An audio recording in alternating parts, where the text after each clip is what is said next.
Hello, and welcome to the live finals of the second annual SIS Analytics Challenge. I'm your host, Corey March. I head up business development at Sports Info Solutions. Thank you for joining us tonight, where we'll see presentations from our top contestants.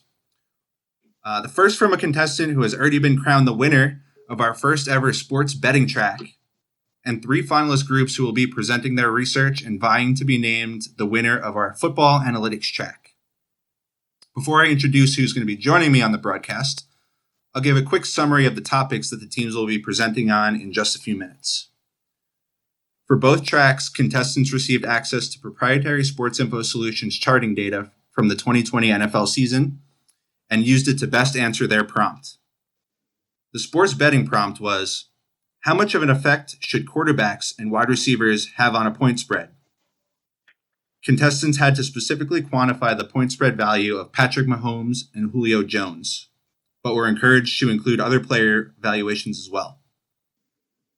The football analytics prompt dealt with receiving data, which route combinations were most popular in the NFL in 2020, and of those route combinations, which performed best against each coverage type. One at a time, each of the teams will be given 15 minutes to share their presentations, followed by a Q&A from the judges. Without further ado, let me introduce our star-studded judging panel. Starting off with Matt Manicherian, a former NFL scout and current Vice President of Football and Research at Sports Info Solutions. Dan Hennigan-Daly, new CEO at Sports Info Solutions who recently came over from DraftKings. Aaron Schatz, Editor-in-Chief at Football Outsiders and ESPN Plus NFL analyst. Caio Brighenti, former Big Data Bowl finalist and current Detroit Lions football analyst. Seth Walder, renowned sports analytics writer from ESPN. Johnny Avello, Las Vegas legend and current DraftKings Sportsbook director. And Rick Neuheisel, former NFL offensive coordinator and Power 5 head coach for 12 years. Thank you all for being with us. Next, we have our contestants, the real star of the show. We have three individuals and one group of four, as I mentioned, who will each have 15 minutes to present. Let's get to know them a little bit. The first presentation will be given by Henry Geis, who was already named the winner of our sports betting track and will be filling us in on his findings regarding player value to the spread. The remaining three teams will be competing to win the football analytics track. First up on that track will be Joanne Druzzi, a senior data analyst for a telecommunication company in Sarasota, Florida.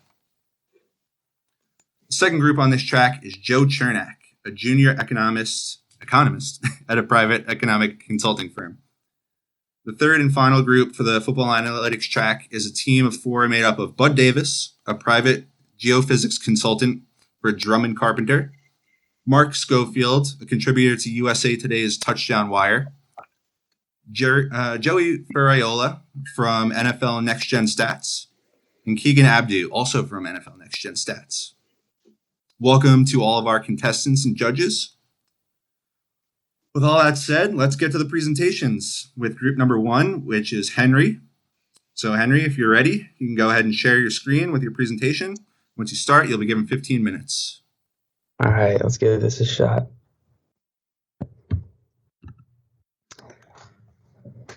We all good?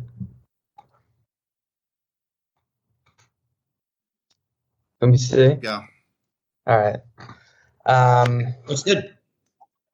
Okay, I want to thank everybody for being here. I'm Henry Geis, and I worked on the betting track of this year's Analytics Challenge, which was how do quarterbacks and wide receivers affect the point spread, which I took to mean for an individual player, what's the measurement of the change in point spread if that player were to be replaced by the average replacement player? So for quarterbacks, if this quarterback were replaced by either his backup or the average NFL backup, how much does that change the point spread? Same thing for wide receivers, and that, in my eyes, is that player's value to the point spread. Use data from a few different sources. Obviously, data provided by Sports Info Solutions was really important. Scraped some data using NFL Fast R from NFL.com, DVOA from Football Outsiders, 538, and lineups.com. I just want to detail some assumptions before I get into the real approach to it. Assuming, I only used data from the 2020 season, so I want to assume that 2020 statistics don't stand alone. These results can be applied in other seasons. And also there was an interesting thing about receiver depth that I needed to assume. I created this overall value for each receiver and assigned it to each one, and then ranked the receiver depth based on that. So for some teams, their receiver depth might not reflect what it actually was in 2020. I think Julio Jones was number 2 behind Calvin Ridley in this model, but in 2020, when healthy, he was obviously number 1. And then some other stuff that I'll detail as I go through. But how I approached it generally, I imported the data, I cleaned the data.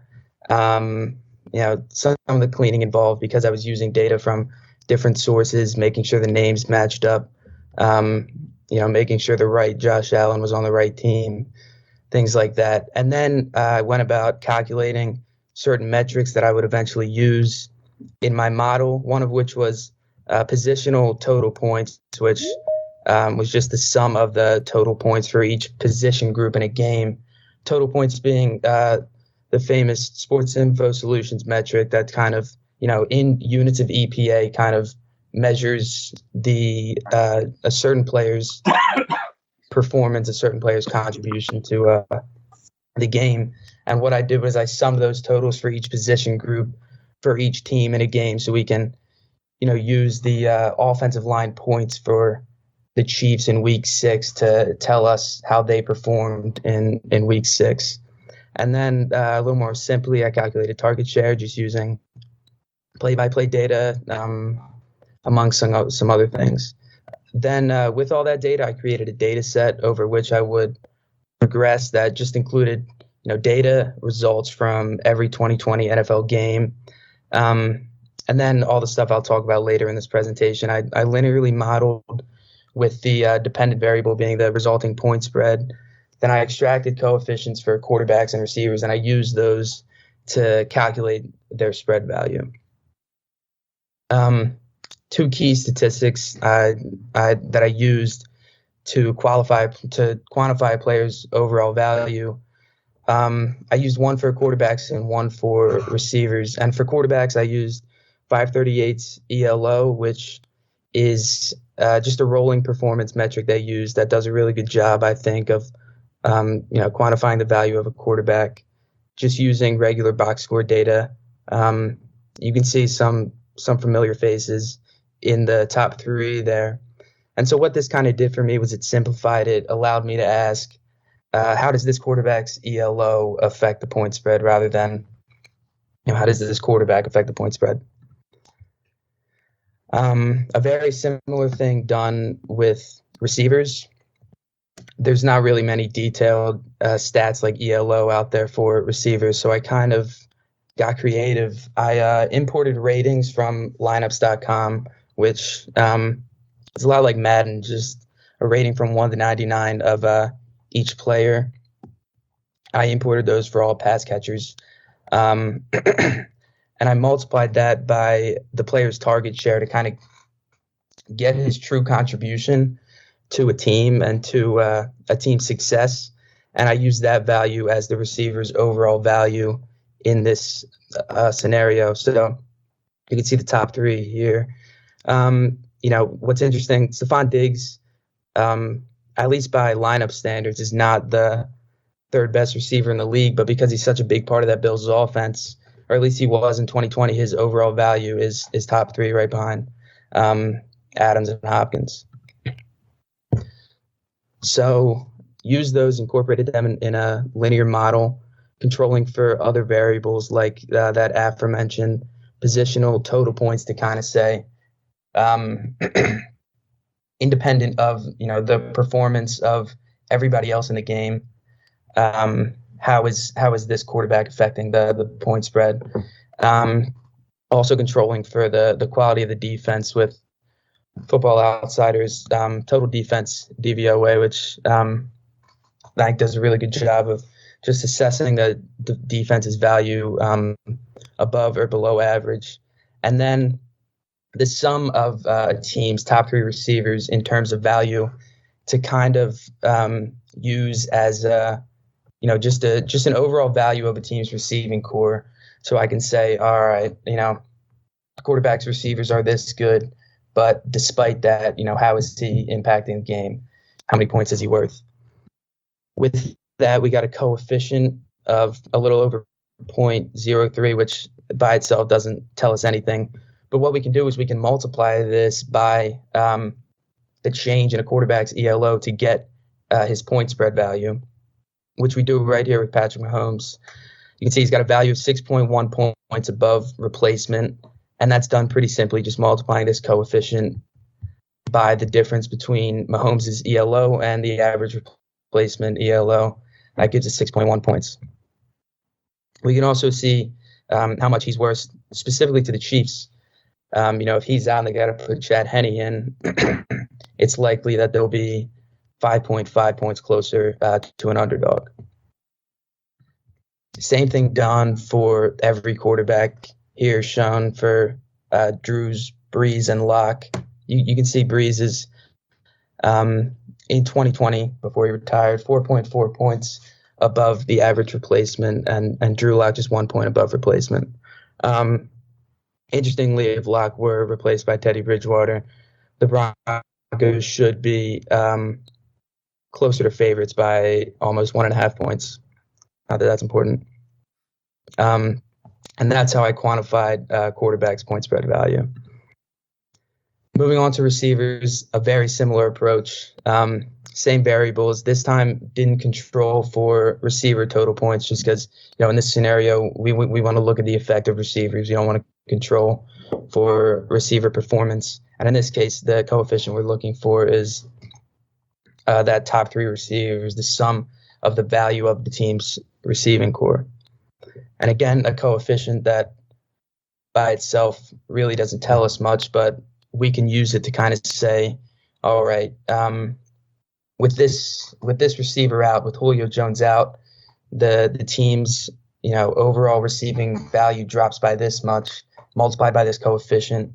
The point value should drop by this many points. That's what we did here with Julio Jones. You can see he's valued at just 0.2 points. And over here, the calculation is very similar to that of quarterbacks, just a little more complicated. So what we do here is we assume that, and there's a lot of assumptions here, Julio Jones being the wide receiver 2 in this scenario, assume that wide receiver 1 stays in and he keeps his targets. The average wide receiver 3 is going to move up and kind of get the same target share that Julio is giving up by being out. And the average wide receiver 4 is going to move up and take wide receiver 3's targets. And what that, kind of symbolizes is, you got worse receivers coming up and stepping into roles meant for better receivers. And what that, that makes a team worse off. That's represented by this calculation. And in this case, for Julio Jones comes out to 0.2 points. That same function was done for every receiver in 2020. See, Michael Thomas valued at 0.4 points, Devontae Adams up top at just 0.5 point, and Amari Cooper at 0.2 points. And the reason a lot of these receivers are, some would argue at the same level, but because their target shares differ, that kind of changes their value to their team, and in this case, changes their point spread value. But this is how you got 5 minutes left. Thank you. This is how the point spread value of wide receivers was calculated. And interestingly, George Kittle is up there. That's because he's a freak, and he's such a big part of the passing game. Such a big part of the 49ers' offense that he affects the point spread among the best wide receivers.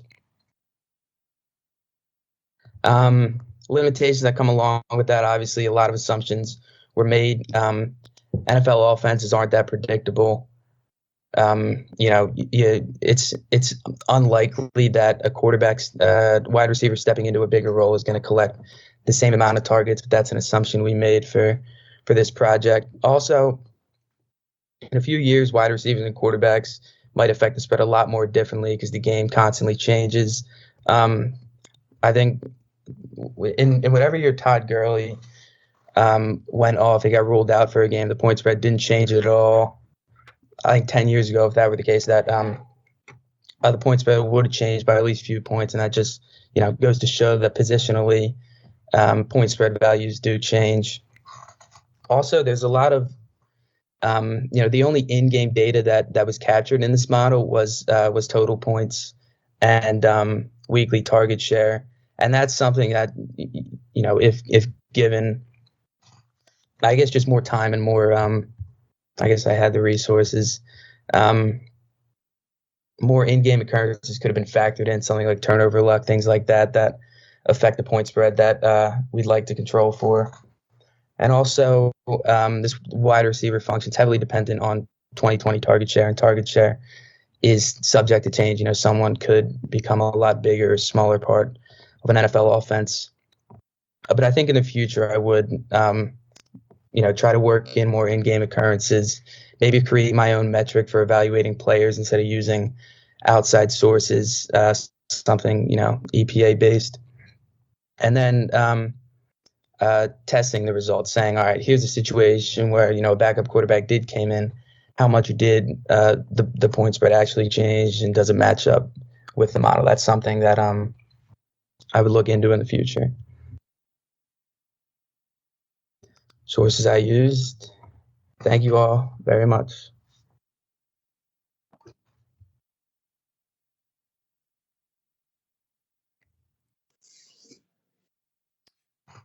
Thanks, Henry. Great stuff. Thank you. We'll turn it over to our judging panel for any questions or comments. Yeah, we don't really we don't have to judge this one. Henry, you won the betting track. That's why you're here. Thank you. But I will say one thing that I certainly noticed here. Aaron, we were talking just a couple weeks ago about Teddy Bridgewater against Drew Lock, and I think you had about a 1.5 win difference in favor of Bridgewater this year. And that aligns kind of nicely with a 1.4 point difference per game. I think Pythagorean wins, that works out about right. Yeah, sounds roughly equivalent. Yep. There you go. Henry, I can tell you as an old football coach, most of that went right over my head, but I was very enthralled with the entire conversation. I appreciate that. And I will tell you that when receiver 4 goes into receiver 3's position and receiver 2 or 3 goes up to 2, the entire game plan will change so as to create opportunities and create advantages elsewhere. So to just lock stock put those in there because receiver 1 is out and everybody's moving up into that position, usually what will happen is you go to different position groups where you feel you'll have an extra advantage, which will mean the numbers go down if you were always an 11 personnel or a 10 personnel group. You'll end up finding ways to use more tight ends if you're losing your alpha dog at receiver. But Yeah, the numbers were fascinating to me. Thank you. Thank you very much. Yeah, that's good advice. That's something I'll look into. Maybe how an offense, when missing a big guy, how they would go about changing the game. Keep track of personnel groups. Okay. Just keep track of what personnel groups you are the ones that create the best productivity for players. It's a good idea. Thank you. Great presentation. Really enjoyed it as well. The one thing that jumped out to me, and I'd actually be really curious, Johnny's thoughts on something like this is, in general, how you would control for the actual betting activity that also obviously impacts the point spread. And the analysis here certainly at the player by player level, it seemed pretty tight and right. Obviously Rick called out a couple areas where potential improvement could be made, but it's sort of another interesting dynamic to consider as part of as part of the analysis, how the actual betting activity might also impact the spreads that are coming through. Yeah, I'd be curious about that too. Guys, it's always been difficult to know what a quarterback or a wide receiver is worth in the point spread. I like the way Henry kind of broke this down. One thing I would ask Henry, though, and he did allude to it a bit, was that the defenses will change that what a guy is worth. If it's going to be, a more of a power defense against the run, of course, the point spread is going to be more. If they're better defense against the pass and the team elects to run more, that would change what he is worth. So who you're playing certainly will make a difference in, what the number is. And it could change it as much as 3 to 4 points. Agree, Henry? Yeah, and that's absolutely something that Football Outsiders has with their DVOA. I elected to just go with total defense, but passing defense and rushing defense is definitely something you could control for here.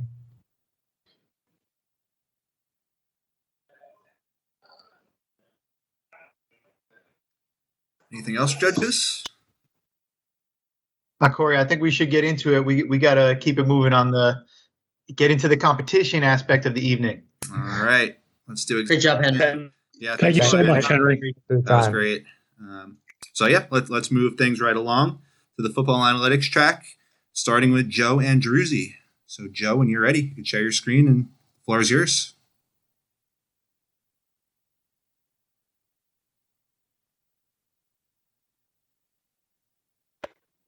Can you guys see my screen and hear me as well? Yes and yes. Yes. Okay, perfect. So my name's Joe Andruzzi, and this is analysis of route concepts during the 2020 NFL season. So we're going to start this off with data preparation. I removed all plays that contained a spike, kneel, throwaway, or screen. If the play contained a sack or receiver fumble, that was removed because it skews the EPA. Plays containing receiver positions other than the main, like receiver, tight end, or running back.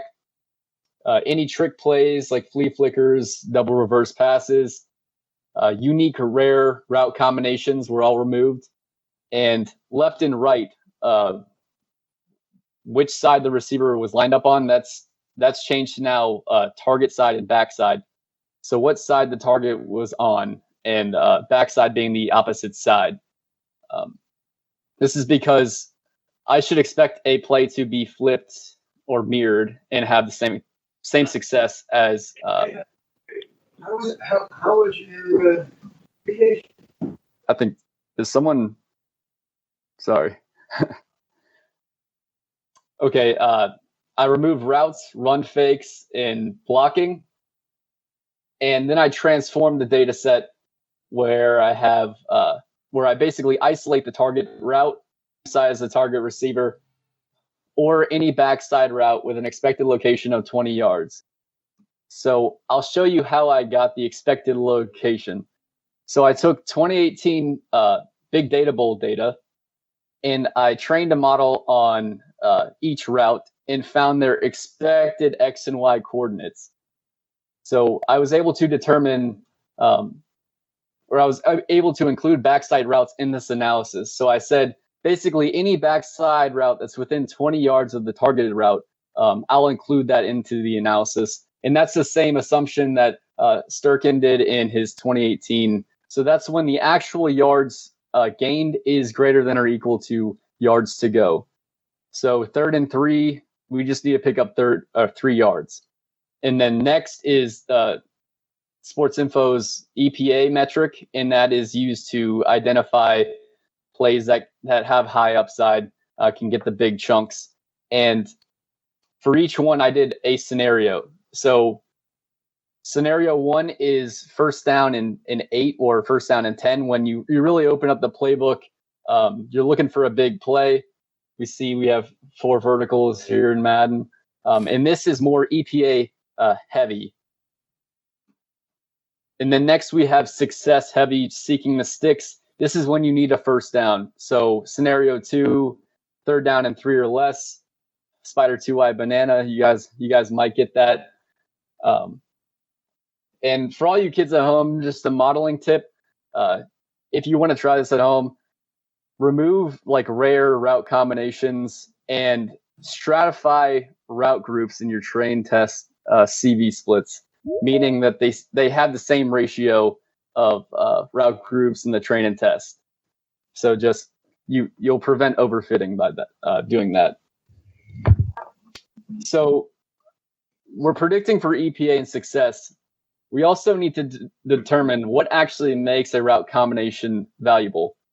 So we're going to go with Murphy's Law. Anything that can go wrong will go wrong. So an optimal route combination should succeed in multiple scenarios. So if the first read is covered, then the second and third should also have a high EPA or successability. We call this foolproof. That is the goal. What I struggle with internally is explainability. So we have a model and we're trying to predict these targeted routes and route groups. I thought about doing some SHAP plots and maybe trying to explain that. But I thought it would be really cool if we just brute forced all possible route combinations, all defensive coverages, all position groups, added shotgun play action alignment, rollout, all of that, just create this massive data set and predicted on that. So that's exactly what I did. So here is cover 1. This is the most optimal 2-man concept against cover 1. And in the top left, you can see the number 1 route is a deep cross in a post. So an on target side, 0 means they're on opposite ends. Target 1 score is, so you read this from left to right, so deep cross and post. So a deep cross has a target 1 score of 75 and a post has 69 with an average score of 72. And actually the second best was a deep cross post on the same side. So I thought that was interesting as well. So analysis is deep cross and post combination shows high upside. The post will keep the single high safety occupied while the deep cross comes underneath.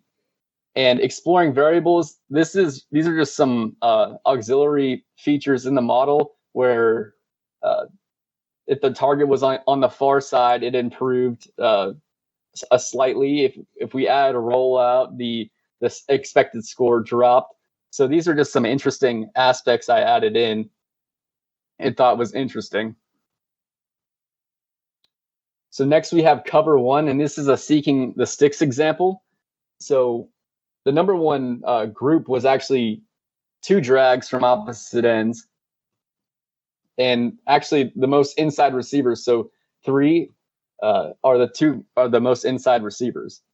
And intuitively, this makes sense. If you ask any coach, how do you beat cover 1, cover 0? It's crossing routes, it's drag routes. So that was very good to see. So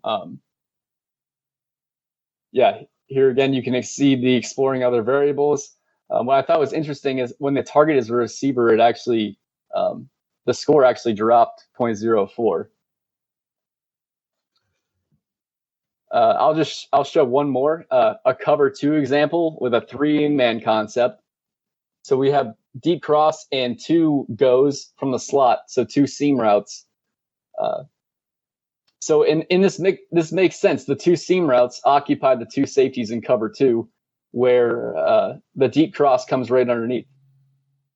So basically, in every scenario against every defense, a deep cross came up in the model as one of the optimal routes in the play, which I thought that was very interesting. So yeah, seeking high upside.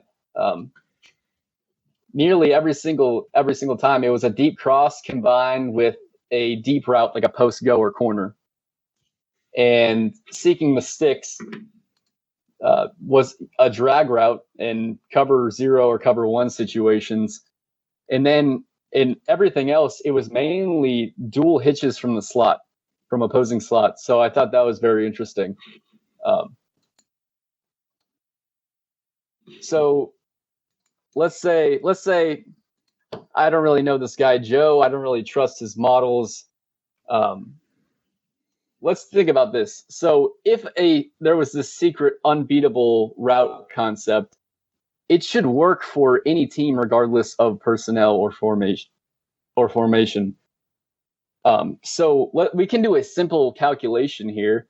It's just team EPA OE, expected points allowed over expected, where we take the route combo's EPA and we just subtract it from the average team EPA per play. And lo and behold, the top EPA OE when targeted was the deep cross by a massive margin, nearly 0.13 expected points than the next closest. So I thought that was very interesting. And if we look at the top EPA OE two-man concepts, the deep cross and post was number one. I believe it is the Yankee concept, whoever, depends on who you talk to. But again, you see the deep cross appears in 6 out of the 10, the top EPA OE combinations. So again, the deep cross just keeps showing up. And let's see who ran the deep cross and post the most often. It was actually the masterminds, the New York Jets. They ran it the most. And they had a positive EPA OE. And this was actually the only two-man concept where all top 10 teams or top 5 teams and top 10 teams that ran this play the most had a positive EPA OE. I mean, granted, sample size, not amazing, but would love to look at more data and test this further because it really jumps out at I don't know, just very fascinating. Joe, you got about 4 minutes left. Okay. So I'm going to go into why I think it works, and we're going to see that the post and the deep cross. We have Deshaun Jackson here at the bottom. He's going to run a post, and we're going to have Pierre Garçon up top run a deep cross.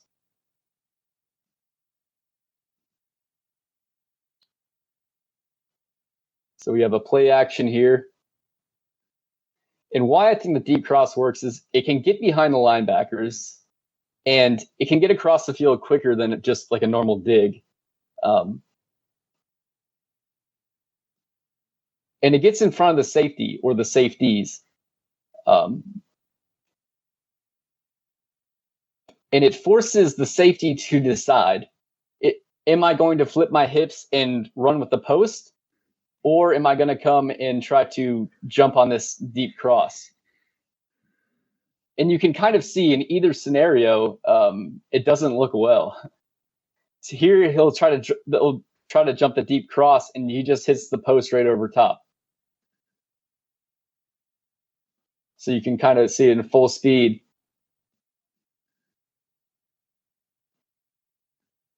So that's basically my explanation on why I think it works. The model tells me what works, and I try to figure out why it works. Limitations in future work, obviously not enough data one season. Sample sizes increase, the picture will become clearer. Using tracking data, we can look at spacing and separation, and that will help us determine optimal route combinations. And also time, increasing like the research time will increase the quality of work, in my opinion. 2 to 3 months as opposed to 1 month.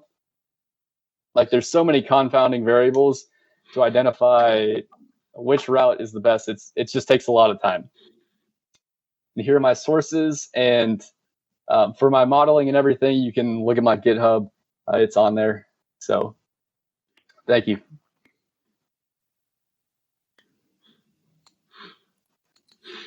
Thanks, Joe. Really good stuff. Let's go to our judging panel for questions and comments. Hey, Joe, it's Seth. How are you? How's it going? I really liked your presentation. I thought it was good and actionable, and I really especially like the section. Like, I'm not an offensive coordinator, but I can imagine you're looking at all these iterations of plays, and so when you're throwing these wrinkles in there, I don't remember what they all were, but play action, motion, shotgun, throwing a wide receiver, that seems really useful. Here's my question that I'm wondering is you filtered out sacks.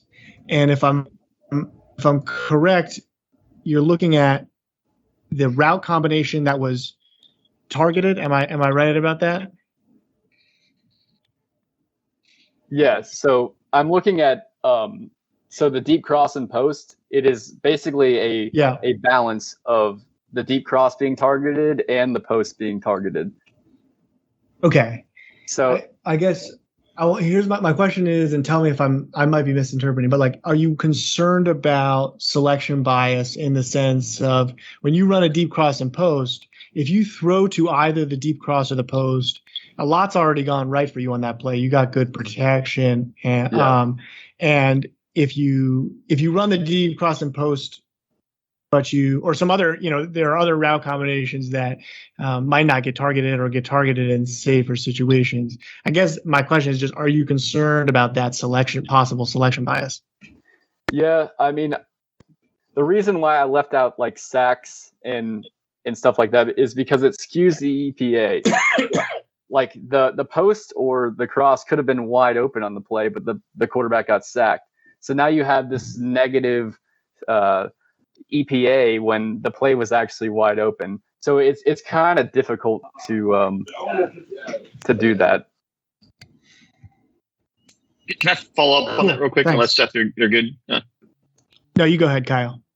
Yeah, just so I see what you're saying. Like the sacks, maybe the route was open, they got sacked, and now you have a negative EPA swing. Wouldn't you say that like if that's skewing the data set one way, it's almost an outlier? If you hit a deep bomb on one of those route combinations, isn't that also kind of skewing the data set, but in the positive way? Because the same thing that Seth's saying, though, if you're in the position to target that and hit that, a lot's gone right, including that those kind of deep routes are taking a while to develop. Your quarterback doesn't get sacked. That went well for you. So I think I understand that the notion of like wanting to get that unfairness out of there, but the risk of a combination like that is that you have to sit back there a long time and then you get sacked. So I think that might be part of why the combination looks so strong, even if maybe it is so strong. Yeah, no, that makes sense. Joe, this is Rick Neuheisel. I enjoyed your presentation. No one loves the deep cross and the post more than I. It's a great one. It was a ball that I could actually even throw away 100 years ago. So I enjoyed it even as a player as well. The thing that I want to caution you on, when you make those assumptions on first down, I think you have to keep track of down and distance, because many of those deep crossing routes are thrown with play action, meaning that you're already buying the linebackers up because it's 1st and 10 and it's what we call a par down. So you have to take the bait as a linebacker. So you have to factor that in. You're always going to get behind that first level and be able to secure the free safety if it's a single high defense, which most often it is when it's 1st and 10 and the team that's has the ball is either in a run personnel group or has the proclivity to run the ball. That's just their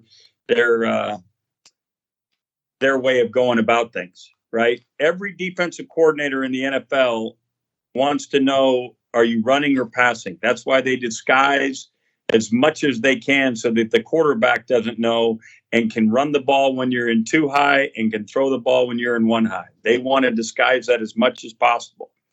You also went back and forth on cover 1, which is man coverage with a free safety. And then you said 2-man. The post and the crossing route are not what I'd call in 2-man. And 2-man is almost always a cover, almost always a 3rd down defense. Almost always a 3rd down defense. So you want to be careful about mixing those. And then the other thing is when you're calling cover 0, which obviously means no safeties, those crossing routes that you're talking about, they require you to get from one side of the field to the other, one hemisphere to the other. And that takes time. And almost by definition, cover zero means there's one guy coming you can't block. So you got to get the ball out of your hand faster than somebody can get to the other side, unless you're a unique quarterback that can make somebody miss, like, some of these crazy athletic quarterbacks that we're seeing today. So just some things to keep track of. No, definitely makes sense. Hey, Coach, that's some great stuff. And Joe, that was some great stuff by you, too. One comment I wanted to make was when you showed that chart, the success rate for a play is one thing. But if you notice on that chart you showed with the Jets, there was only one team that made the playoffs from that entire group. So obviously, success is not based on certain plays that are successful. Yeah, definitely a lot of different factors. I just thought it was interesting. Hey, since everybody's being tough with you, I want to compliment you on one thing that I thought really made this stand out. The decision to join in the next gen data and to group in the route concepts the way you did. This is a very tough question that we saw all the different, dozens of people applied, put in their work here. And some teams said, we just want to say, this is the 2-man route concept. This is the 3-man route concept. We're just going to call it a cross, a dig, and an out. And other teams said, we're going to try to define these. We're going to say this is a Dino, whatever else the route combinations are. I thought you had a really interesting way of doing things where making the decision to go by the actual routes that were being run, you also have another decision that comes up, which is, do I want to just take single side route concepts or do I want to take cross field route concepts? And how am I going to balance that out? And by using that sort of spatial data to figure out which crossing routes we're going to be interacting with each other, which routes from the opposite side of the field, I should say, are going to be interacting with each other. I thought that was a really smart way to kind of handle that decision. And I would say almost all of the things that came downstream from that, everything that I would either criticize or compliment about your presentation, mostly came back to that decision. So that was the one thing that I thought was really interesting, and I just really wanted to compliment on kind of the ingenuity there. I appreciate it. I love that plot that you had of where all the routes end up. That's really nice. Thanks. Yeah, I hope everyone appreciates how, from a technical standpoint, challenging it is to work with that kind of data. I mean, it's impressive stuff for Joe to be able to do that and set all that stuff up. So props to you there, man. Thanks, Kyle. Way to go, Joe. Way to go, Joe.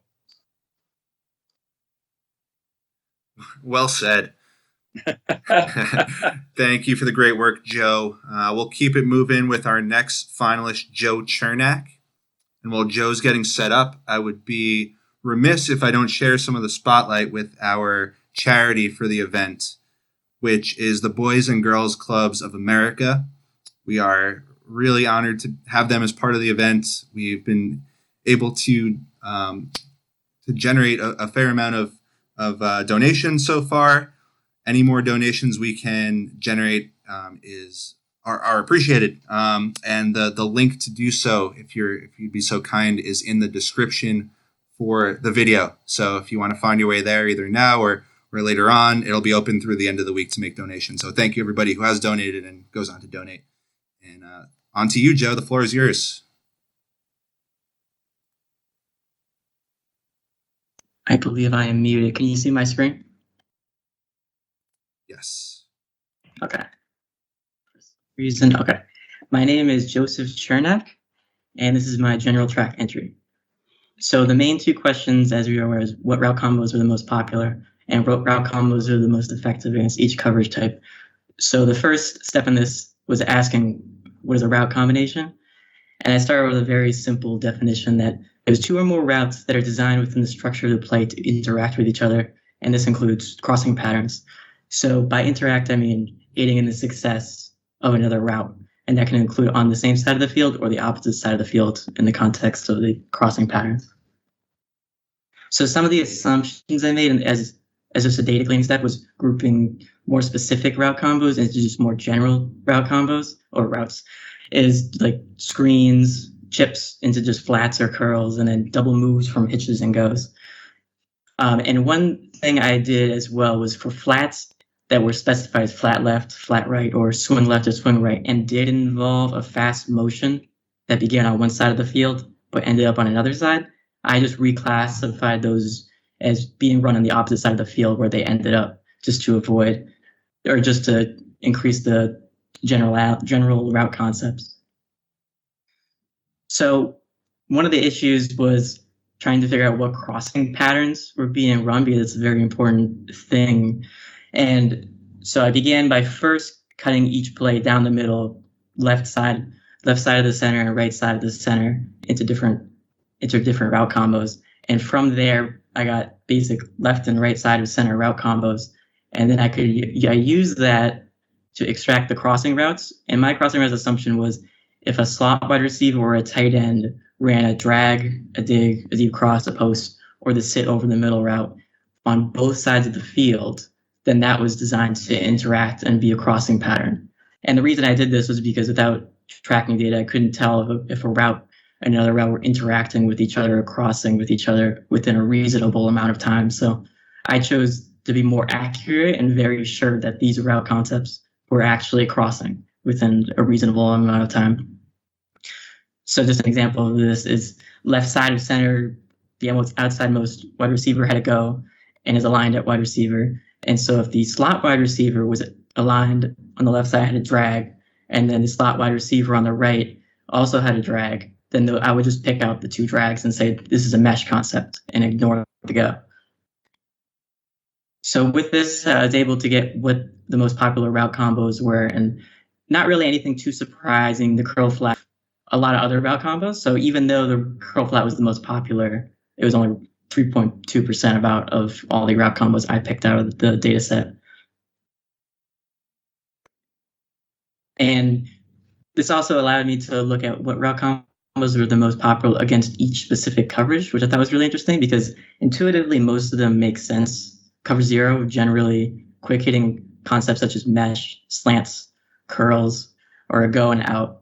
And then cover three, generally attacking the flat curl defender that is part of a cover three on the outside, such as in curl flats, curl or swing, slant and a flat. So that was pretty encouraging that those made sense in a football sense. Same with man cover two underneath routes because it's difficult to get over the top on that coverage. So now that we know what route combos were the most effective or would run the most, I was trying to figure out what route combos are the most effective. And using just one metric wasn't very attractive to me because one metric isn't very good for defining the success of much in football in general. And so I chose two metrics: completion percentage, just to measure how easy it is to complete a pass, and two, exploited points added to still measure, is the route combo adding anything to the success of the offense? So together, basically, I could tell you this route combo is being completed at a high percentage, but it's not just being thrown behind the line of scrimmage at a very high rate. It's still adding to the success of the offense. So instead of just doing traditional completion percentage where total completions over total attempts, I used a generalized additive model that accounted for situational factors. This included down and distance, if there was a pressure on the play, air yards, and the quarterback completion percentage. So one part of the quarterback completion percentage variable was we had some small samples of quarterbacks that maybe threw like 10 passes or so in a season, and those had the potential to kind of skew the model a little bit. So I used a empirical Bayes binomial regression just to pull those quarterbacks back to the mean a little bit.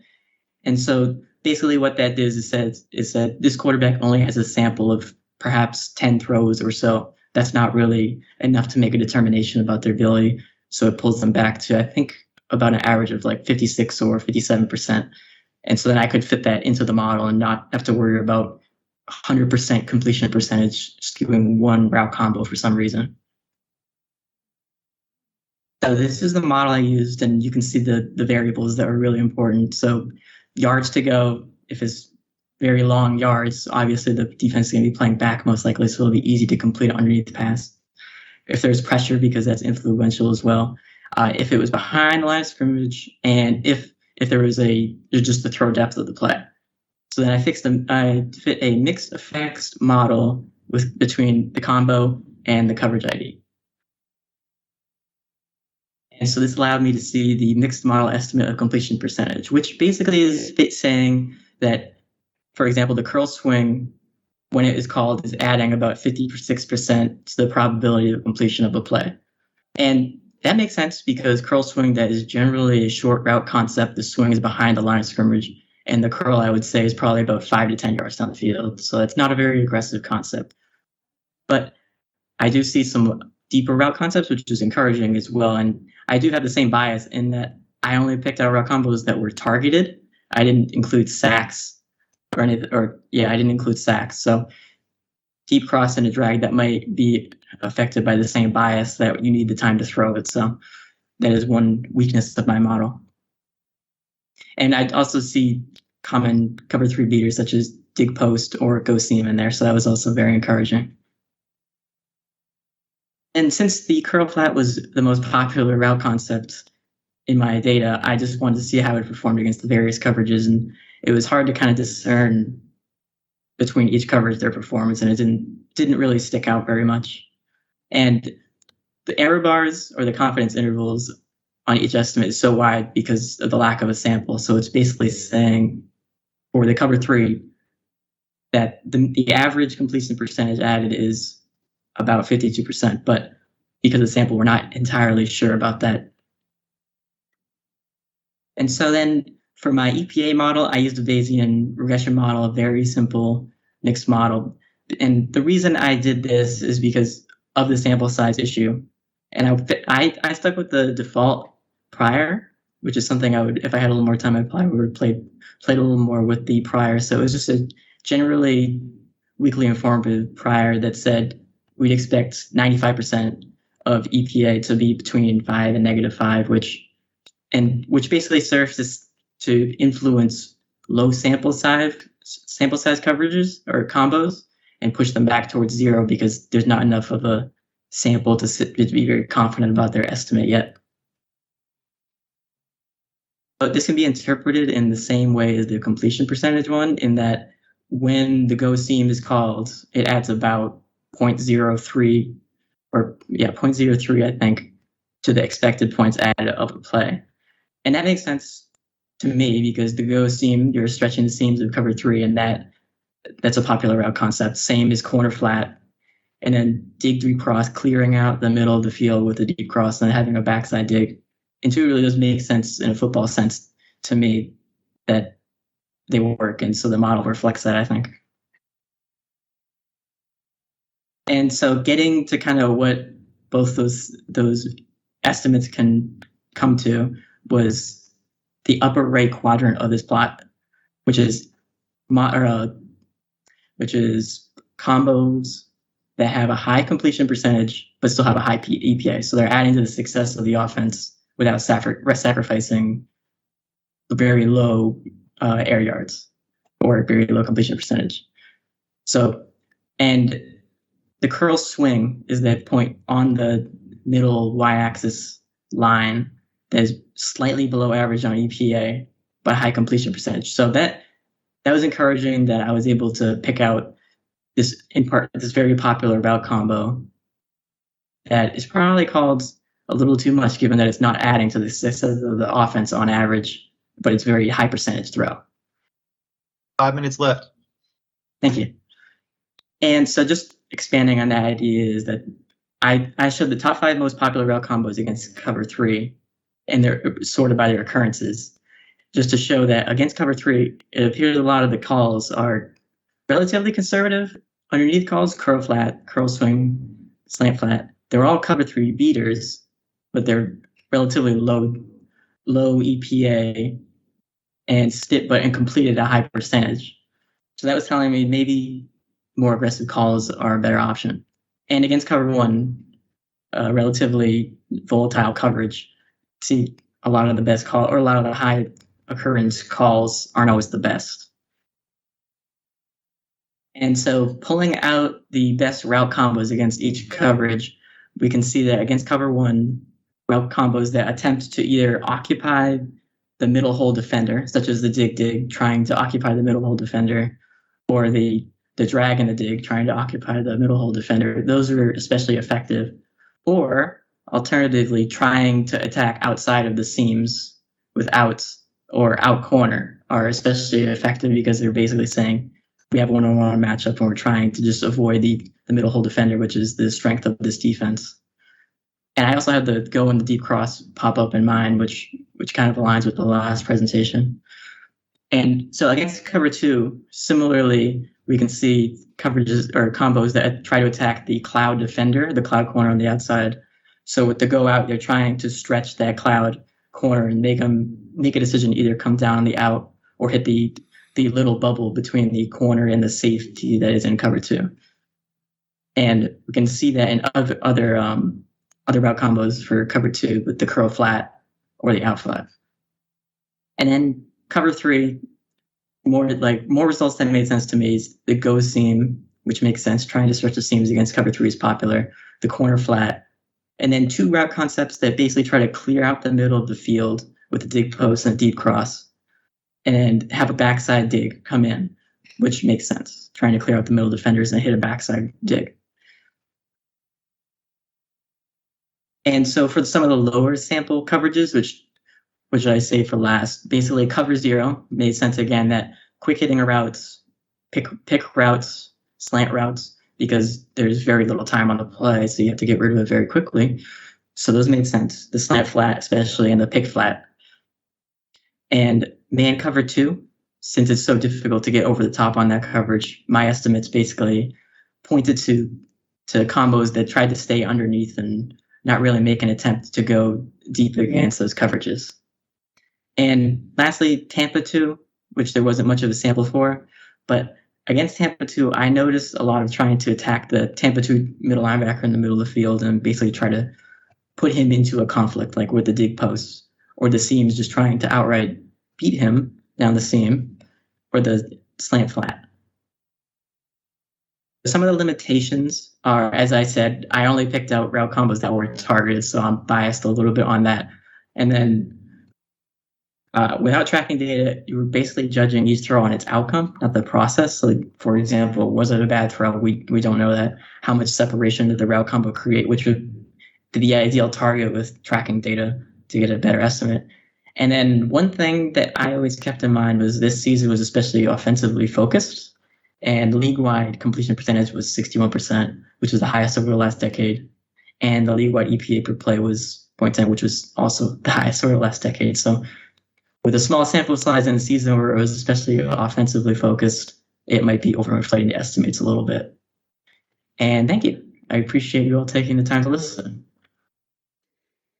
Thank you very much. Thank you. All right, we'll go to the judges for any questions and comments.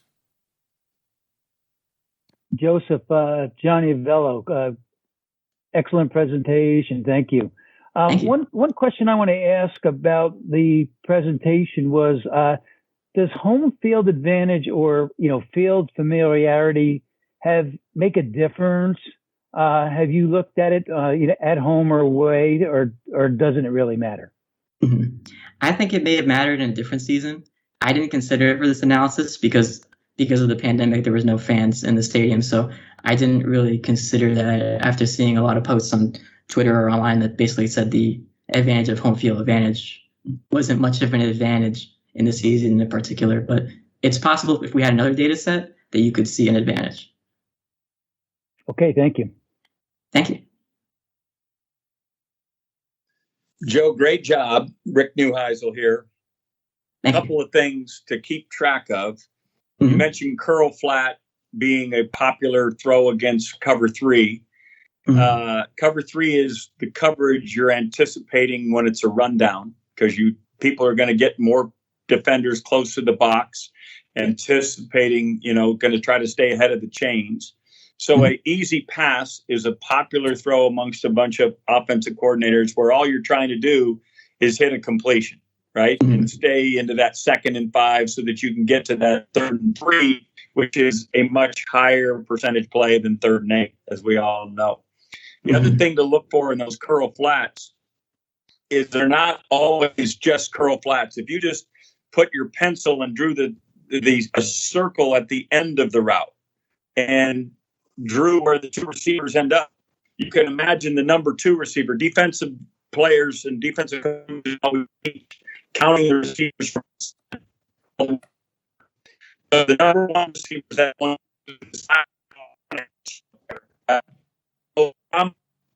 Number 2 is the corner route over the top, which is designed to beat cover 2, right? You put a high low on that corner. But if all of a sudden that number 2 receiver runs up and stops right where the curl would have been, if he were number 1, about as well. Because you might be sitting on the curl trying to shoot that flat route, now buzzes the flat route because he thinks that it's a corner going to a corner that's going to be waiting for him. So keep looking for other ways that people run the same route concept, but in different ways, whether they're switching, but they end up in the same place. And I think your numbers will get enhanced. Right. Yeah, that was something I kept in mind. I mean, one of my estimates was curl flat and curl swing, which basically achieves a very similar idea of trying to stretch the same defender and get to the same points on the field. So that is definitely. But in curl flat and curl swing, they're always number 2 is tap and the swing. Number 2 is actually running the curl. Number 1, they actually sitting down what would have been the flat had he just lined up the side. You can now see how they cover that differently, and it's still the same route. Right. Okay. Yeah, that makes sense. Thank you. That helps a lot. Joseph, one thing I've been dying to ask you about all week, since the submissions, really. I noticed that a lot of the estimates, a lot of the charts that were put together have a lot of the most common completion percentages in the low to mid 50s. And as you pointed out at the end of the presentation, the average in 2020 was over 60%. So what am I missing in terms of understanding what's going on there? So basically what it's saying is that it's when the curl flat, for example, is called, it's adding 54% to the probability of a completion. But I think what's happening is that I'd have to look closer at the model, and I think other factors like the quarterback play is pushing that probability up probably another 10% or so and making a big difference.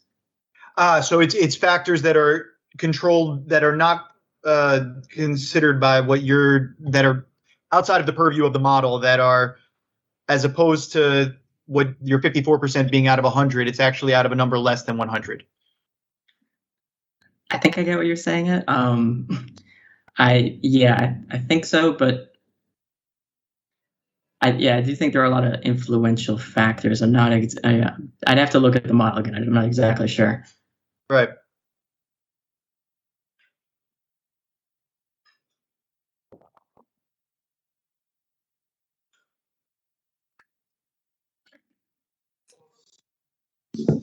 Any last remarks from the judges? All right. Thank you, Joseph. Great work. Yeah, thank you. We'll move on to our third and final group for the football analytics track with Bud, Mark, Joey, and Keegan. Good luck, guys. Floor is yours. All right, I'm going to start this off. Hey, everyone, I'm Keegan, and I'll be kicking this off. We were able to lean on our diverse backgrounds with a mix of technical expertise and domain knowledge, combining the two next-gen stats analysts, me and Joey, with a geologist, Dr. Bud, and a former lawyer and a Division III quarterback, Mark. We sought out to classify route concepts through a combination of business logic and machine learning. Using a convolution neural network, a CNN, we were able to identify similarly spaced concepts from the one we identified through our hard-coded dictionary, and thus capture more of the data set.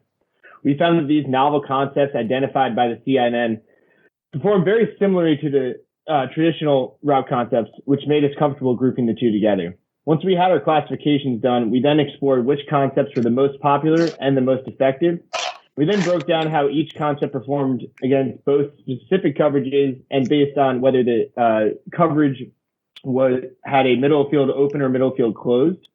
We examined the trade-off between explosiveness and keeping an offense on schedule, evaluating the concepts based on that factor, and found that the most efficient passing attacks last season featured a balanced risk profile in this respect. We also explored some other ideas, which we're not going to be able to get into in this presentation, but they are available online in our submission, including which concepts paired well together and how they performed as RPOs.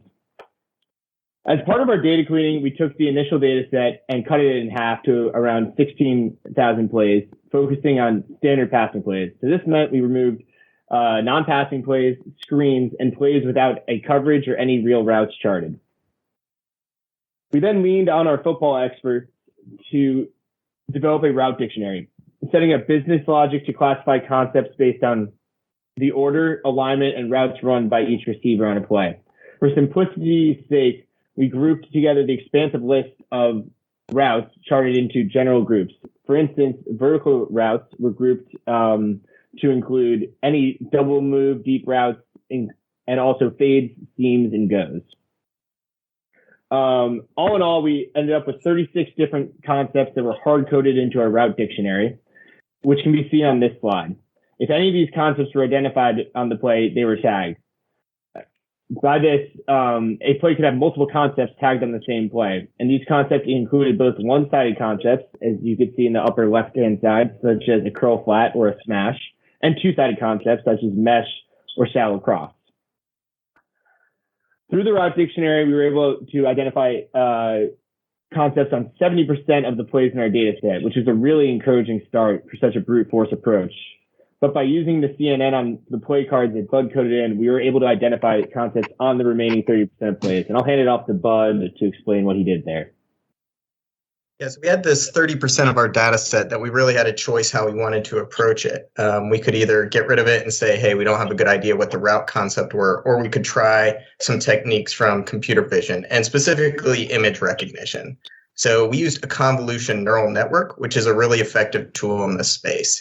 So it's used for things like you can pass it a handwriting sample and it can tell you that's the number 5, or a picture of a bird and it can tell you that's a parrot.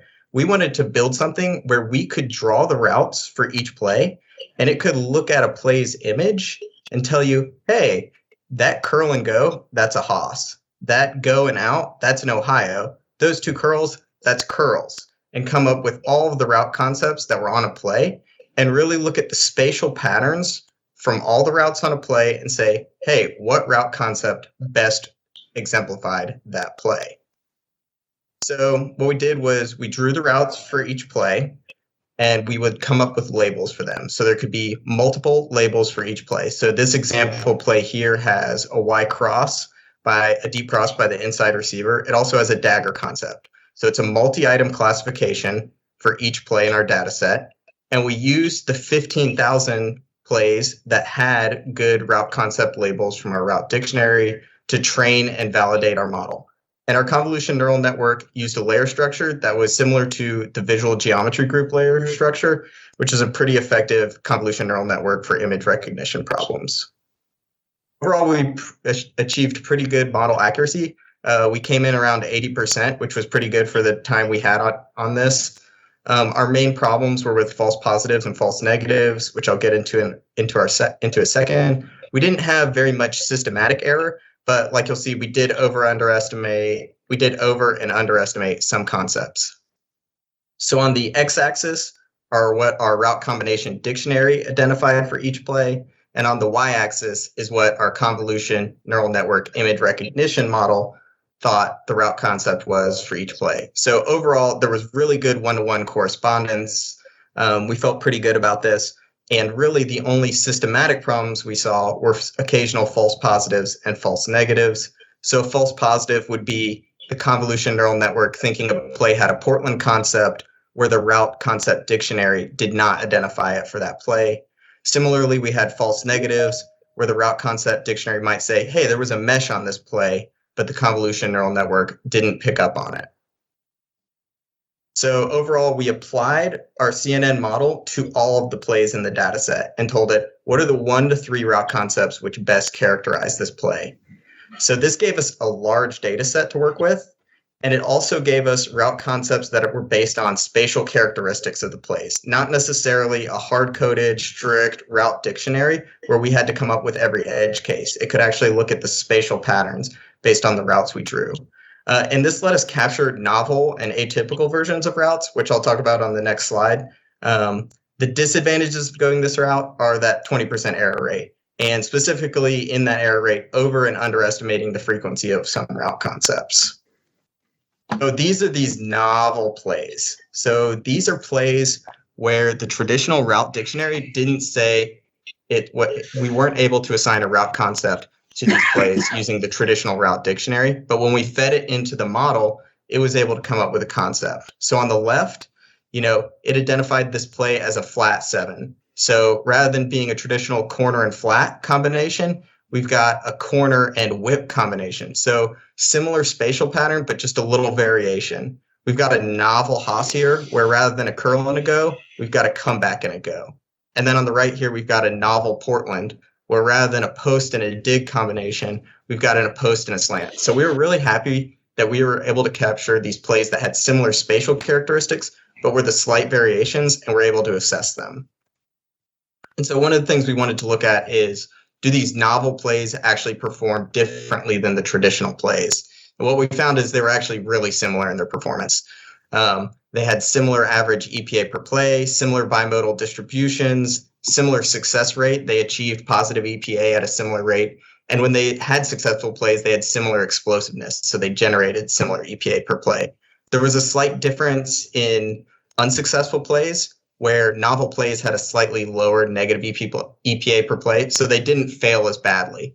But generally, these two traditional and novel route concepts performed really similarly. We also looked at what team play calling tendencies were. So which teams called more traditional route concepts versus which teams called the novel ones more often.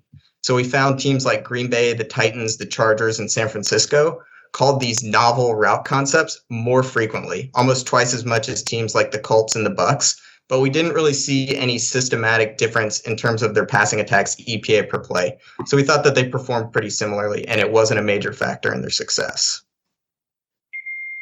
Looking at the frequency of route concepts, somewhat intuitively, Y cross, the only single route concept, was the most popular concept in our data set. We find Y cross to be only run by an inside receiver. Next, we had Portland, which to us was post dig, curls, double curls, Ohio, vertical out, Haas, vertical curl, and verticals were the most popular of the 2 route concepts. We did not find many instances of 3 route concepts, such as flood, spacing, or levels, and including running back routes could expand our sample size for these concepts in the future. Which brings me to route concept performance. Route concepts generally perform the same in terms of EPA per play. As you can see from the plot, there are a lot of concepts bunched around the average EPA of 0.02. But you'll notice concepts like dyno, double post, scissors, the corner by the inside receiver, post by the outside receiver, drive, which is a shallow cross and a dig, smash, corner, route by the inside receiver, curl by the outside receiver, and tosser, double slants, perform better than average. Meanwhile, flood and pivot concepts perform below average in comparison to the rest of the route concepts. And when you look at each concept's standard deviation in EPA per play, we found that every concept overlapped. Given the sample size issues, we shifted our focus to other factors that distinguish them, like how they perform on the safety shell, or which concepts went for big plays compared to small, efficient gains. 5 minutes left. Okay, thank you. For this slide, we included pairings of route concepts versus coverages that happen 25 times or more. You'll see that the dyno concept performed well against most coverages, mainly cover 1, 3, and 4, while man cover 2, a passing down, as Coach Neuheisel said earlier, performed well against most route concepts. And this table could be referred back to as a lookup table to which concepts performed best against certain coverages and vice versa. We also classified coverages as middle of field open, which are split safeties, cover 2, 2-man, Tampa 2, cover 4, cover 6, and also cover 0, and middle of field closed coverages, which are single safety, cover 1 and cover 3. And this was done to overcome some of the sample size issues from the previous slide. We noticed that concepts that had a post or a corner route involved in the concept, like scissors, smash, and dino, did well against middle of field open coverages, although dino performed well against middle of field closed coverages as well.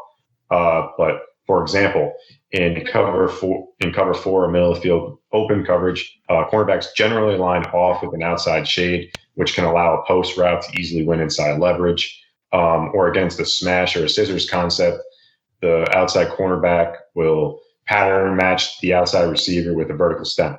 So on the curl and the post route by the number 1, on a smash and scissors concept, respectively, it'll draw the outside corner's attention, forcing the high safety to that side of the field to play the corner route. Meanwhile, concepts like snag, drive, spacing, levels with a shallow cross or an out route involved in the concept fared better against middle of field closed coverages. And this is likely because cover 3 might be weaker against the curl flat areas, and cover 1 non-robber, cover 1 free, has no underneath defenders to jump the shallow crossing routes. Continuing our analysis, we did find that there is a trade-off between how frequently a route generates a positive EPA and the magnitude of that positive EPA. So we were able to take route concepts and put them into one of 2 buckets. First, you have explosive route concepts. These are concepts that generate positive EPA less frequently, but when they hit big. These are, think vertical pass and plays, Bruce Arians, Eric Coryell concepts, verticals, dagger with the go and the dig, Mills with the post and the dig route from the same side. These are plays that are shot plays downfield. But then you have what we called on schedule route concepts. Think West Coast passing concepts, stick, outs, curl flat, tosser. These are plays that generate positive EPA more often, but they generally have lower EPA when they are successful. These are plays that you might call either to move the sticks on 3rd and 3 or to get your quarterback into rhythm to start a drive. And so on the next slide, you'll see how we've graphed this out. On the bottom right quadrant, you see the sort of on schedule concepts. Again, these are tosser, outs, stick, curl flat, your West Coast passing concepts that are more successful, but not perhaps as explosive. And in the upper left, you see the explosive concepts, routes that when they're called, they will hit for big plays and big gains when they're successful, verticals, scissors, Portland, dagger, and Mills. This enabled us to look at play callers and offensive coordinators and teams and sort of track how are passing games successful. Are teams sort of conservative or are they risky in terms of calling plays? Because we found the best offenses, which you see grouped in the middle, they called a blend of both explosive and efficient route concepts. Whereas in the bottom right, these are teams that called more on schedule route concepts. Teams like the Giants that had some quarterback injuries, teams like the Bears with Matt Nagy, who comes from that West Coast passing tree, teams like the Dolphins, who also were dealing with a young quarterback in Tua Tagovailoa. Then in the upper left, you see teams that are, say, risky play callers that relied on more explosive route concepts. The New England Patriots certainly stand out. We know last year they moved from Tom Brady, who sort of ran their ball control pass and attack, their horizontal pass and attack, to Cam Newton with more of a vertical downfield approach, trying to tailor to what Cam's skill set does best. Then now, we have to talk about shortcomings and areas of improvement. The CNN model that we built, the performance could be further optimized to avoid false positive and negatives, as identified earlier. Running back routes were excluded to help simplify the play images. Adding those might improve the numbers for, say, flood, which we referenced earlier. We also ran into some sample size issues with some route concepts such as flood, with some coverages such as cover 0, cover 6, and sample size issues with RPO concepts and pairing those with route concepts. We wanted to dig into that because that does seem to be where the game of football is trending. We also could not distinguish which route concept deserves credit for the pass target on each play. All concepts on the play were assigned the associated play EPA. And finally, option routes are an area of sort of shortcomings. Routes can convert based on coverage, middle of the field open, middle of the field closed. A seam might become a post if it's cover 2. So we can't get to, say, 100% certainty which route was called on a given play. So that's another sort of shortcoming. There you can see our conclusions. And with that, we thank you for listening to the presentation, and we're happy to take any of your questions. Nice work, fellas. Let's go to our judges for questions and comments.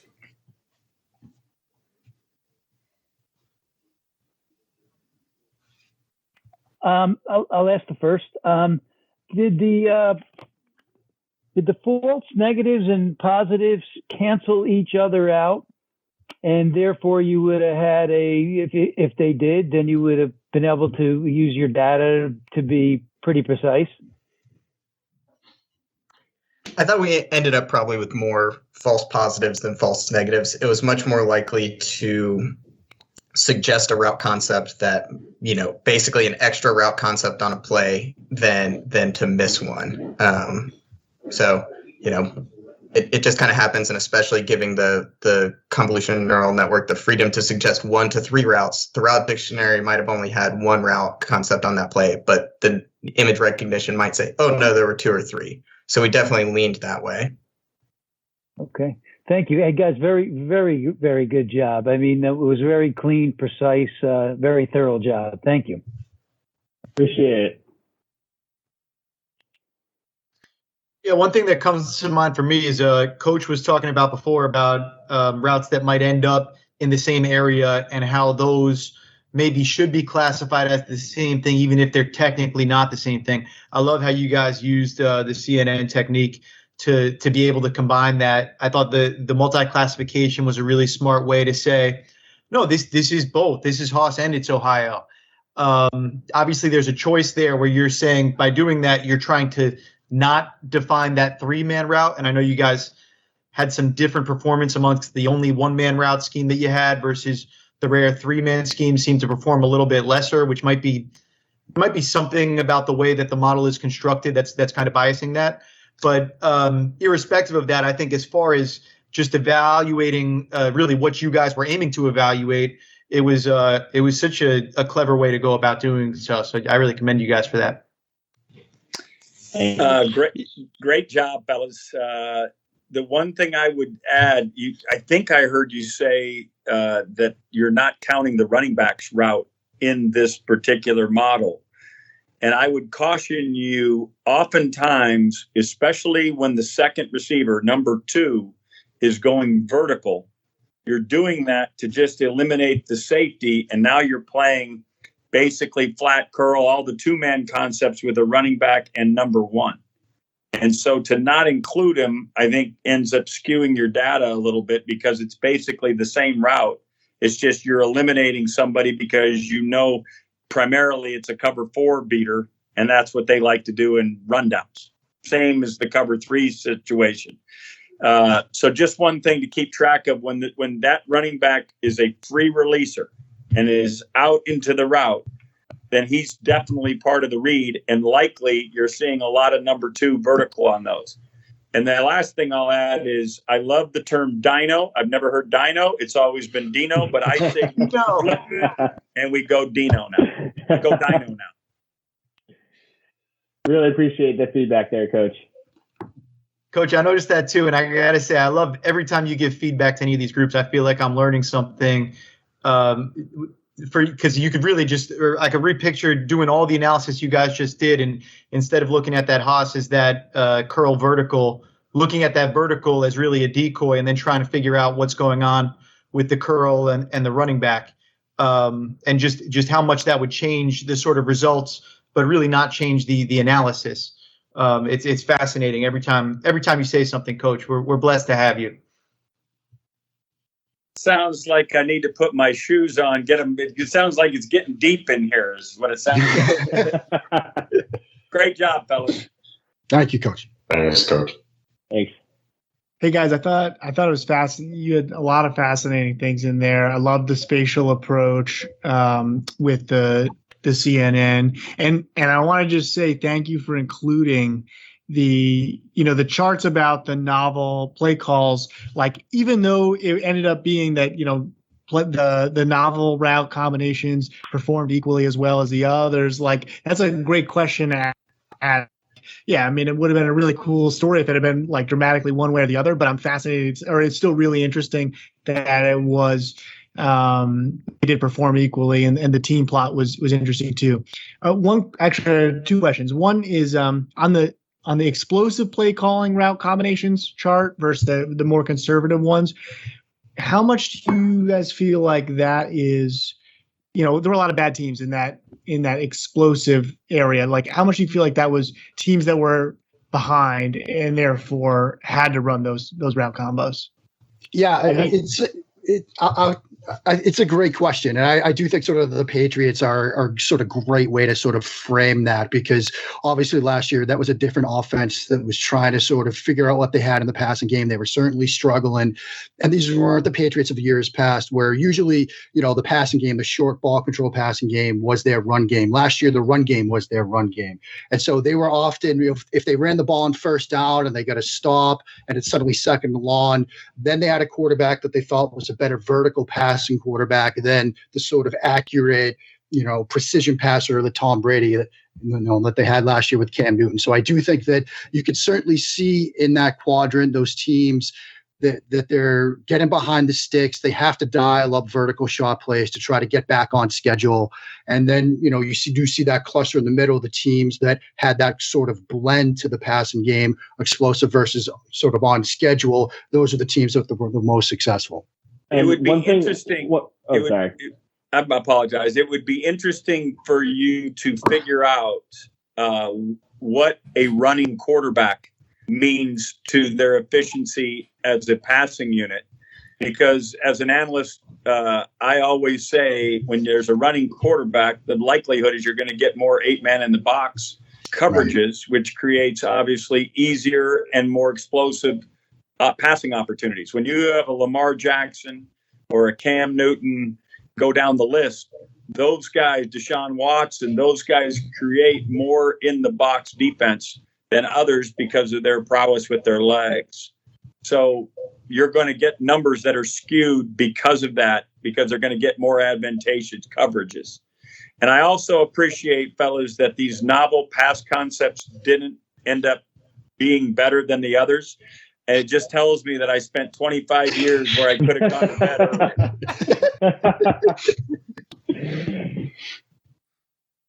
Yeah, and to your point, one thing I will add in terms of just the overall quarterback quality, I think that explosive versus kind of conservative play calling, it's also kind of a chicken or the egg situation. A lot of those teams in the middle just have better quarterbacks, so they could probably open up their playbook more and call more of a blend. Again, they're probably in more favorable game scripts, so they don't have to go necessarily to the overly risky play calling, as you mentioned before. So yeah, I don't know if the best way to read that chart is a causal thing. It's more of just an observation of, hey, this is what the good teams did. Totally makes sense. I'd be fascinated to see over a long haul. And one more, just because I asked, Mark touched on this, but I missed it.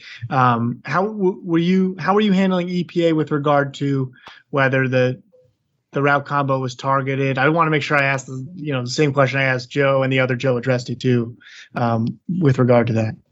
Yeah, in terms of the EPA, that was one of the sort of limitations that we highlighted at the end. The positive EPA was associated with the entire concept. So say, for example, as you can see in the explosive versus on-schedule concept, there is that over 100% because you might have, say, curl flat to one side, and then you might have an explosive concept to the other. So we tracked both of those. And so say the quarterback hits for a big shot play downfield when he's throwing dagger to one side, you're still going to get curl flat with that sort of EPA. So that is one of the limitations to this, where, the EPA was associated with all the concepts that were called and tagged on the given play. And so that's something that we'd like to sort of look into further. Like, how can we strip that out to say, okay, if we've got two different concepts, a man beater and a zone beater on each side, let's really associate the EPA with the route that gets targeted. So, Mark, just to that point, I read so many of these. I read so many of these research papers over the last couple of weeks. Some groups did take the approach of saying, "Show me the concept when it's targeted, and also just show me the concept when it was on the play." And we saw some interesting kind of XY plots of performance of the route concepts when targeted versus on the play. I wouldn't say there was anything like groundbreaking that I looked at that and I said, oh, that's a great concept to just have, whether you're going to target it or not. But it was an attempt to look at it that way. And yeah, I just want to, say, because like it's like both approaches. It's like, there's a difficulty there. So you have to make a choice one way or another. And I think, either way, you can understand it, and I'm not sure. Like I don't have an answer to remedy that in either direction. Football is complicated, huh? It is. Oh, yeah. Sure is. Sure. Not as complicated as people. Do we have to move on, or can we talk a little bit more about this still? I want to be mindful of time. Yeah, no, we're okay. Sweet. Go ahead. Yeah, I just wanted to hop on to some of the stuff Seth and Keegan were talking about. I kind of agree that one plot where you're looking at the explosive plays versus kind of the more conservative calls being more descriptive than it is really like explanation of, looking for a pattern. And to that point, I kind of wanted to look at that longer, and I was thinking it would be really interesting to look at that grouped by situations. I know the sample size is small, but, doing some kind of exploratory analysis where that's broken up by score differential or just down, distance, all that kind of stuff. I know obviously the 15-minute presentation, but I think that would have been a really interesting thing to look at as well. So props there. And just overall, awesome presentation. Really great work, guys. Really appreciate it, man. Thanks. Thank you. Thanks, guy. All right, that sounds like it wraps up our comments from the judges. Great work again, guys, and great work all around to everybody.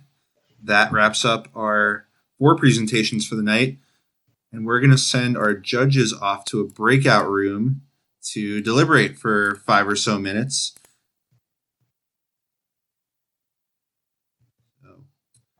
So let's get that underway. Let's see.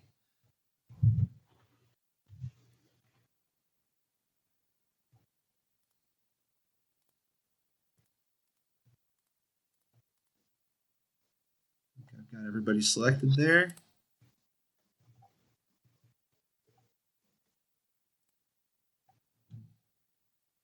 All right, I think I got it. Although I'm still seeing Matt here. Did that not work? I'm still here. Huh. Oh, wait. Oh, it's closed. Let's not close it. Let's open it. I hope there's a whoosh sound effect when we go into separate rooms. This isn't Twitch, Aaron. This isn't. We're not whoosh. Aaron can do the sound effect for us.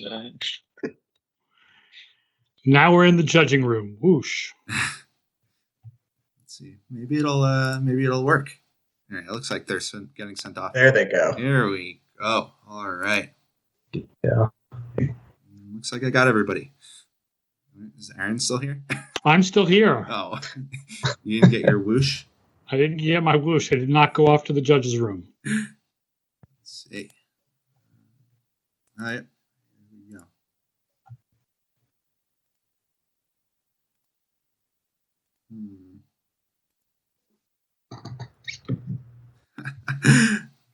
What's going on?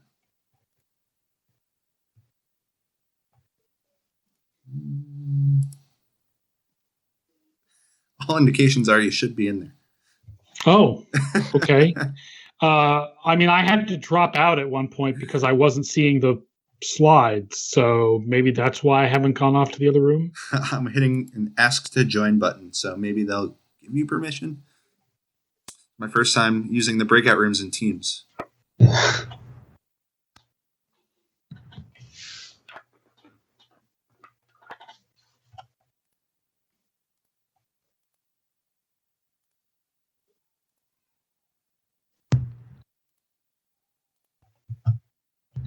Help. I want to judge. I want to judge. I sat here. I listened to it all. I want to judge. Okay, I unassigned you. Now you're back here in this room, according to Teams. I am in this room.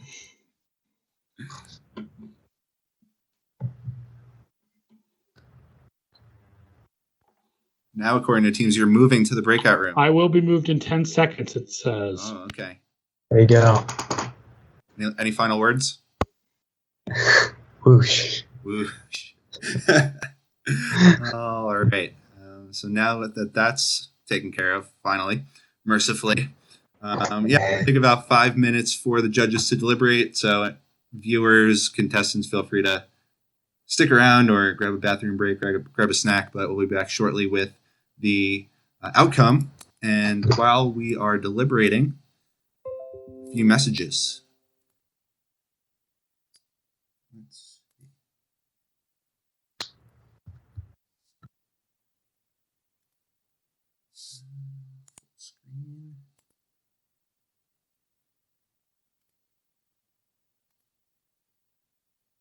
Not exactly.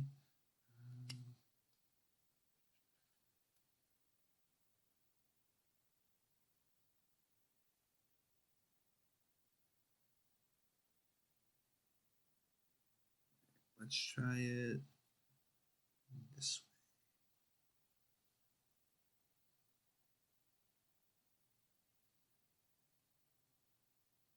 way. All right, that should be working. All right, a few messages from us here at Sports Info Solutions.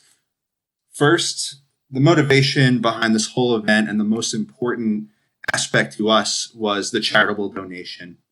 And it's not too late to donate at the GoFundMe link. You can find it on the screen. You can find it in the description of the video. We've already received over 100 donations totaling over $3,500 that will all go to the Girls and Boys Clubs of America. And on behalf of the entire team at SIS, we want to thank everybody who's donated and mention that the GoFundMe campaign will remain open for donations through the end of the week.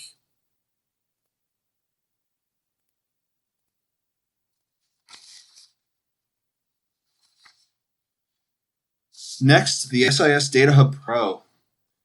The best tool in the game for football analysis and the easiest way to get your hands on proprietary SIS data and statistics.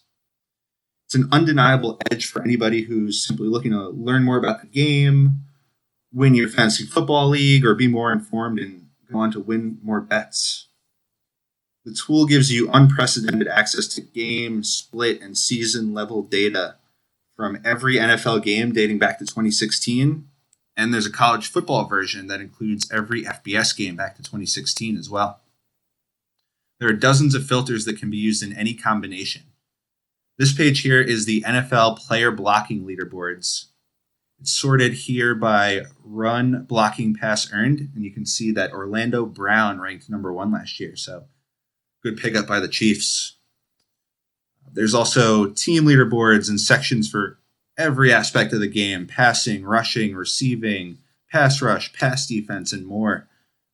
Every section has a unique set of advanced filters, like you can see here, and it's really easy to use. There's a ton more than what you can see here, including the ability to export all your results to CSV. So I'd highly recommend anybody who's watching to go and sign up for a free 7-day trial. We also invite you to sign up for our SIS football mailing list. We'll tell you about any big company announcements or promotions, but the main thing is the weekly newsletters that we send out throughout the football season that are full of unique football analysis and data visualizations. Last season, we pointed out that the Bucs were the best team according to our total points metric heading into the playoffs, and we all know how that ended up. We cover a lot of fantasy football angles in there too, using advanced stats, so there's something in there for everybody. You can go to sportsinfosolutions.com and sign up using the blue bar on the bottom. Hey, Corey, we're ready to close that room up and bring everybody back in. I had to leave and come back in to get here, but okay, if you can close that room. Yeah, for sure. I'll get to that. And the last thing I'll mention is that we're looking to fill a bunch of open positions at Sports Info Solutions. We're growing rapidly, and we're excited to be hiring for several positions right now. So we encourage you to apply to any openings if you think you're a fit, and be sure to keep an eye out for any future postings. And with that, it looks like we're being joined again by our judging panel. So once we have everybody back, I'll turn it over to Matt. You can let us know what sort of outcome we had. Yeah. I think from speaking on behalf of the judges, I think we were all pretty much in lockstep the way we felt about it. Both of the first two groups that presented, Joe and Joseph, were absolutely phenomenal. We were humbled by what both of them were able to do as individuals. But Group 4, with what Kyle called the Avengers, team of four that grouped together, maybe it was a little bit unfair, but even so, you guys absolutely blew us away. And so Team 3 was the champions, are the champions of the 2021 SIS Analytics competition. So congratulations. Thank you so much. Thank you. And Thank you. really enjoyed your presentations as well, both Joes. It was a pleasure competing with you guys. So if we can pop around to some of the judges, if you guys, whoever's got their connection still working, if anybody wanted to deliver any feedback, Kyle, I see you turning your mic on.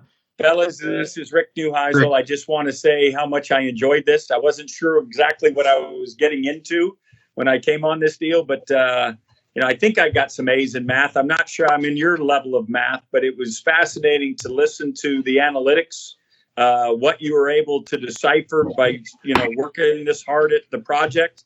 I just was fascinated all night long. The last team, Team 3, you guys were outstanding.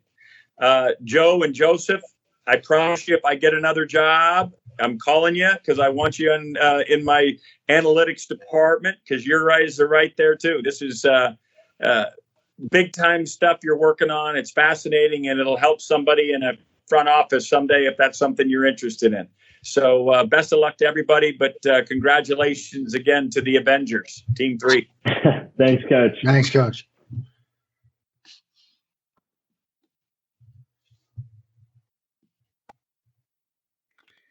Guys, this is Johnny. You try to learn something every day. I've been in the sportsbook business for over 35 years, and I learned something today. I really did. All three of you were amazing. The question is, how do I apply it to odds making? But I'll have to think a little more about that. But thank you for opening my eyes to some things that I have never experienced before. I really thought all three presentations were magnificent. Appreciate it. Thank you. It was really great, guys. I very much enjoyed. My hats off to both of the Joes/Josephs for their presentations. I really liked the first one, the fact that you tried to incorporate looking at what the value of shotgun and play action were. I was sort of surprised that on some of those route combinations, the play action value was negative, but we only saw a couple of them, and there were so many of them that you could have shown us if you had like a lot of time. With the third one, I just want to say I really loved the fact that you grounded it in route combinations, because that's the language the coaches speak, not just the names of the routes, but Dagger and Haas, and that was really great. And I loved the using the CNN to identify the sort of weird route combinations that are really route combinations that we're all used to. They just look a little different. I thought that was great. Yeah, let me just echo that. I mean, firstly, both Joe's excellent job and really impressed. Like, I'm so impressed when folks, do this period and do it alone. That's really impressive. Group 3 with it, like Aaron just said, that I thought the CNN stuff was really interesting. I know that's an issue that we have at ESPN. Is there's a giant, pretty large chunk of plays where we have for the route combinations that are listed under other. Right, because they just don't quite fit into everything, and I thought this was a really nice solution that you guys did, and the whole. There were just a lot of interesting, actionable facets of your presentation. I was pretty blown away. Like, I really want to go and look at 3 or 4 seasons of this now to find out if we should just strike flood from every playbook in the NFL. I think we got to figure something else with flood because it's not such an actual staple of the game. I think we could figure out a better way to capture it in the future. Or if the same result comes out after 3 or 4 years of data, maybe we should all just stop calling the thing. Yep. Guys, I'll do my best and talk to the people that run the research team at SIS to see if we can get that done as a follow up to the competition, because I think we're all on the same page about that one. Awesome. Yeah, guys, just wanted to echo what everybody said. Obviously super impressed on the technical side. I mean, I know as the person on this call, probably the most access to NFL data, I'm excited about maybe recreating some of the stuff you did. And, obviously it's all been said on the technical side, but I want to say as well, the presentation skills on everybody on the call, especially that last group, everybody so clear, really nice to sit back and listen. And so props there. And then again, echo, I know doing this kind of stuff on your own without a group is very difficult, because I did the big data bowl like that. And it's tough. So props to you guys for getting a project done, getting it submitted, getting all the way to the spot, and then presenting. That's hard to do. So props on that. So yeah, congrats everybody, and thanks to Matt and those guys for putting the event together. It's always fun to watch these. Appreciate it.